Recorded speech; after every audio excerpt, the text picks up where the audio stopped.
All right, thanks for coming out. Got some really good work out there today.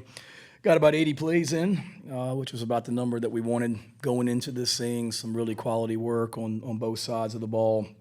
I wanted to really emphasize our younger players today and see what they can do and give them an opportunity to get out there and show if they can have a role this upcoming season or not. And it was good to see a lot of those guys out there flashing today. In my mind, just way too many penalties that negated explosive plays offensively, or holding penalties in the secondary on defense that extended drives as well. So we pride ourselves on playing smart football. Year one here in 2021, we were one of the fewest penalized teams in this league. Last year, we were one of the most. So we've got to get that cleaned up. Had too many of those today that we didn't need. And then, explosive plays. Offense created a handful of them today, which was good to see. And then defensively played pretty good, I thought. Just we got to eliminate the explosives as well. But like the group, similar to what I've told you guys before, it's a hardworking group. To be on practice number 8 today, I know we're a tough team and we play hard and play physical. We just got to get a lot of the other stuff cleaned up, and through one scrimmage now. Got another week of preseason camp coming up, and then another scrimmage next Saturday as well. And then really start to hone in on who we are and who we're going into game one with. But certainly feel like we've made a lot of improvements through these first 8 practices, and really like coaching this group. From top to bottom. Injury-wise, we're in decent shape. We had some guys that got banged up today, but they all came back and finished, so that was good to see. So unless something changes between now and tonight or tomorrow morning, came out of the scrimmage in good shape. The only guys that didn't scrimmage today were Terrell Dawkins. He, expect him back. All these guys I'm about to name, or we expect back next week. Terrell Dawkins, excuse me, let me back up. Terrell Dawkins, expect him back next week. Kelton Henderson, freshman receiver, he didn't scrimmage today. He's got a little bit of a hamstring, no issues as well. Pup didn't scrimmage today. We expect him back next week. Trey Knox didn't scrimmage today. We expect him back Monday. Reed McKeska, he's dealing with a little bit of a lower body injury. He may be a few more weeks. David Spalding didn't scrimmage today. Expect him back next week. And then Juice Wells didn't scrimmage today. He won't be back next week, but optimistic that he'll be ready for game one, knowing how Juice attacks things. He's got a little bit of a lower body injury that he's dealing with right now, and nothing long term. Just some things that he's got to get a hold of, and he assures me he's playing game one, and knowing him, he will. But other than that, like I said, everybody should be back next week except Reed McKeska, and he may be a couple more weeks. So as it stands through 8 practices, we're in good shape. It's not DEFCON 3 like supposedly it's been on social media the last couple of days about some injuries out there. My God, it's football, fellas. There's injuries. There's things that happen in practice. Guys get banged up. They come back. They're tough. That's called football. So like where we are as a team, and toughness and mental and physical, and got a lot to improve on, but it's a good start through 8 practices. Any questions? Shane, when you have a pretty established QB like Spencer, does he go a lot of plays and things like this? Or like you said with the young guys, you mostly rotate your backups in there? Yeah, no, great question, David. He took every rep today with the first group. We wanted to do that today. He needed the work. He's got a lot of new pieces, around him, a lot of guys that were here in spring practice, but then, some new guys, freshmen that are here as well. So we thought it was critical to we treated it like a game, David. So coaches were on the sideline. We had headphones. We were signaling plays in. So just the mechanic, or signaling plays and calling plays from the side like we will in a game. So it just felt like from a mechanic standpoint, he needed to be out there and get all the work. So he got all the work with the ones, and then Luke and Tanner and Colton and Lenoris all split up the work with the second group and the third group. Like we did in the spring, we made Lenoris, Colton, and Tanner were live today, where we were tackling them like we have done previously, and that was good work for those guys also to understand that there's a pass rush in the SEC, but also for our defensive players to be able to, have to tackle those guys also.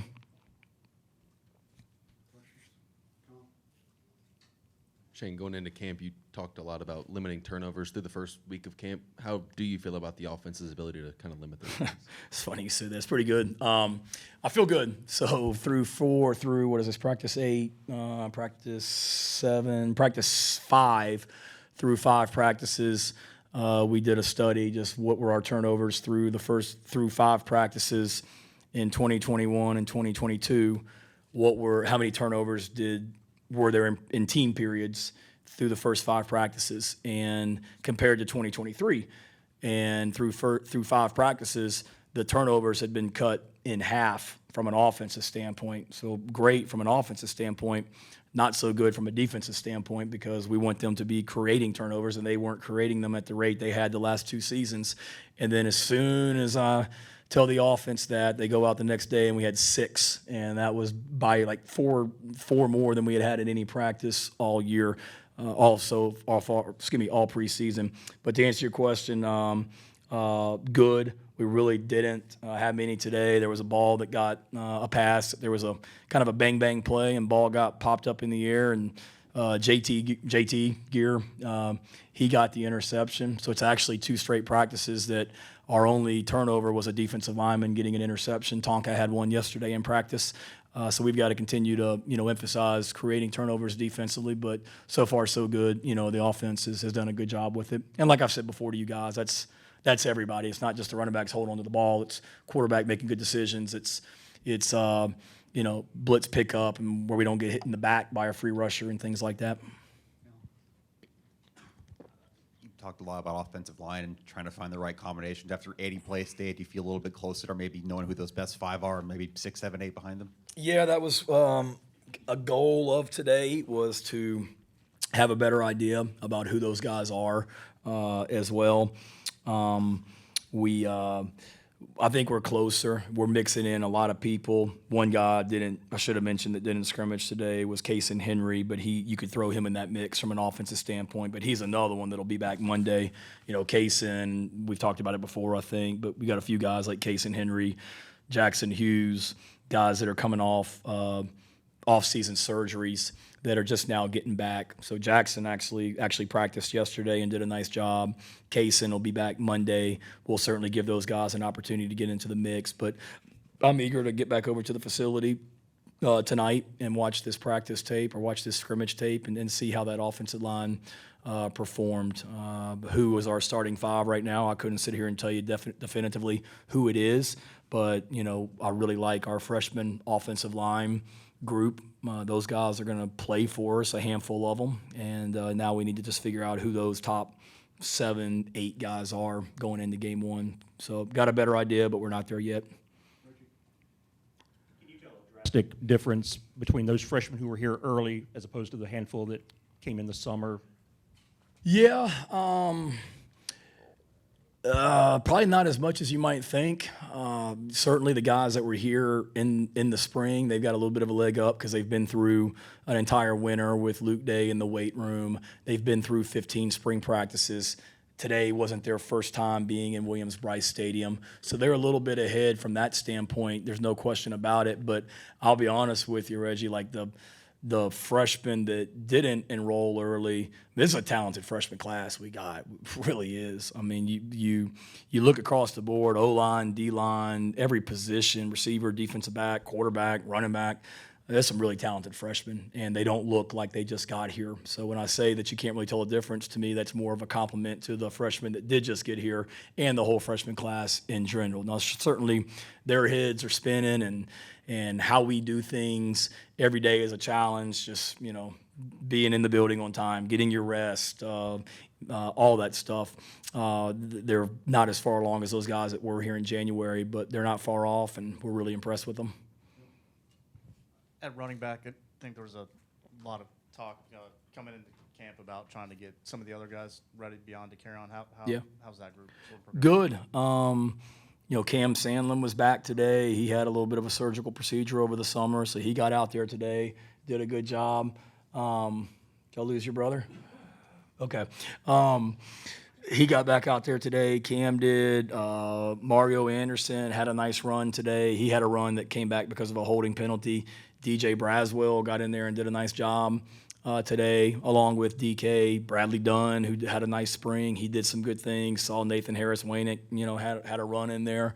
So, yeah, we're trying to get as many of those guys to come along as we can and really like them. When I talk about I like the freshman class, I certainly include DJ Braswell in that group. He's got a chance to be a really good player for us and did some nice things today. So that's a good competition that we have. And then Juju was limited today, but nothing major, just kind of being smart with him. But I like the running back group, and they all bring something to the table. In your desire to have a better running game and also stopping the run, kind of where do you feel you are after watching the two sides go head-to-head today? Getting there, certainly got a lot of work to do. I didn't see, a ton of just downhill runs that, were popping out of there, so credit the defense for that. A couple of the longer runs that we did have today were plays that, popped out on the perimeter.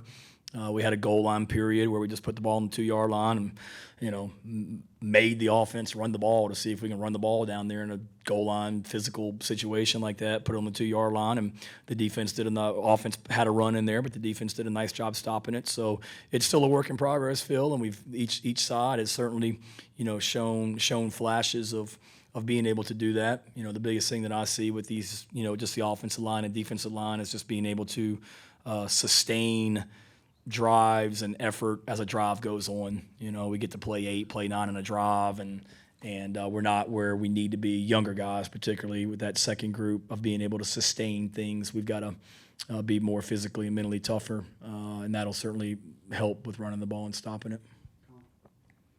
Shane, where have you seen the most growth in Spencer through this training camp, and just what are your overall impressions of him after the scrimmage? Really pleased with where he is right now. I think he's grown as a leader over the summer and over the year. He's got a great relationship with Dow and the way that they work together. His knowledge of the offense, there is some carryover from what we did last year, but terminology-wise, there's a lot that's different as well.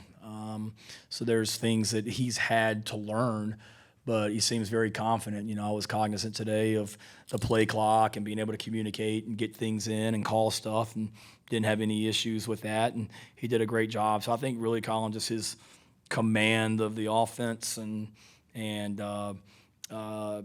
he's a competitor, and he wanted to be out there today. We had some drives where drive was over, and I was going to send a new group out there, and he wanted to stay out there and, hey, let me get some more plays and things like that. That's just his mentality, like where he is right now. While Juice is out, just who's kind of taking most of those first-team reps at receiver, and with Trey out as well, just who are you looking at as the go-to receiving targets? Yeah, well, Trey, he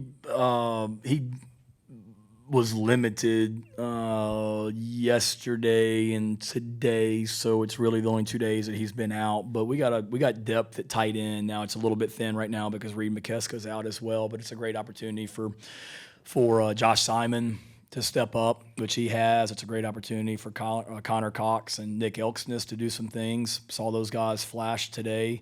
Lucas Vose is a freshman. Maurice Brown's a freshman. So it's a lot of tight ends that are working. So all those guys are stepping up. And then in regards to the receiver position, we're trying to figure out, just like, the offensive line, trying to figure out who our top guys are there from a rotation standpoint. But certainly with Juice being out right now, that gives more opportunities for Nick Harbor and Omega Blake and Nick and Omega mainly. Xavier Leggette's an older guy. He didn't get a ton of work today, but gave opportunities for, Eddie Lewis, and Amarian's doing some really good things. So it's a solid group. Older guys like Peyton Mangrum. So really today was, again, let's get these younger guys in there, these freshmen, and see what they can do as well. And let's figure out who our top 5, 6, 7 receivers are going into game one. We'd probably get yelled at if we didn't ask for a Nick Harbor update. So what can you tell us about his first 8 days? Nick's day, I thought Nick did some good things. We got him out there, and he operated efficiently. I noticed him when we did punt and what we call punt pressure, the unit that goes up against our punt team. I noticed him on that, a guy with his speed and size, you would think would be pretty good at being able to block punts and spring returns for the punt returner. So he did some good stuff in that and working at receiver. He's a tough kid. You know, you worry about some of these track guys sometimes. Do they just want to come out there and just run fast and shy away from contact? Not that guy. Like, he is tough and he is physical. And there's great, you know, the DBs were, Torian was kidding with me the other day that, you know, Nick Imamori's upset because Nick felt like he was the fastest guy on the team, and now Nick Harbor's come in and kind of apparently taken that mantle, and so there's great competition in practice. And every time I see any kind of like one-on-one rep going on with Nick Harbor, there's a pretty good chance that Nick Imamori's out there competing against him, which is going to make both those guys better. So pleased with where he is, and now through 8 practices, most everything's in from an installation standpoint. We've got a couple situational things that we've got to install, but as far as the bulk of the offense, it's in. So now his head can quit swimming a little bit and just line up and let's go play as we hone in on things the next few weeks. Mo and Jordan, I guess, played something resembling football today for the first time in almost a year. How did they look in something closer to a game setting physically? Yeah, good. No, they really did. Credit those guys. I mean, people forget we lost 2 starters in the Arkansas game, week 2 last year, to season-ending injuries, and was tough to overcome. Obviously, our starting defensive end, our starting linebacker, so we missed them last year. It's great to have those guys back. I think both those guys have had really good preseasons so far. You notice them. Jordan is excited about being out there. You hear him every practice. He's playing with great enthusiasm and fire, and it was good to see those guys out there today. You know, they're older guys and really good players, and we need them to continue to keep coming. Yeah, thank you guys. Enjoy your weekend.